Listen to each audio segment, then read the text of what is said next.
بعد يومين سيطلع الله على خلقه. ليلة 15 شعبان، ليلة المنتصف من شعبان، وليلة المنتصف من شعبان لا يجوز أن نبتدع فيها أي بدعة، فلا يقام ليلها ولا تقرأ سورة ياسين فيها ولا 100 ركعة ولا الرغائب، ولا يصام نهارها إلا من كان يصوم أيام البيض أو يصوم في شعبان. عمل واحد فيها أن الله سيطلع على خلقه فيغفر لخلقه إلا لمشرك ومشاح. واحد أشرك مع الله غيره أو شاحن مؤمنا وحقد عليه وهجره وتجاوز 3 أيام، رحمة الله ستسع الأرض لكل الموحدين إلا المشركين والمشاحنين.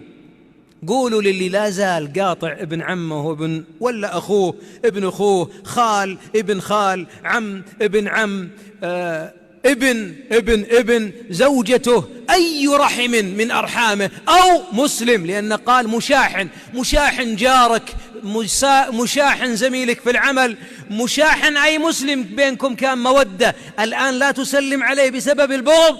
اعلم أنك لربما إن لم تسعك رحمة الله ستحل الرحمة إلا عليك، والخسارة الفادحة أن يرحم الله عباده وهو الرحيم الرحمن فتخرج من الرحمة بسبب غل في قلبك. فأصلحوا ذات بينكم.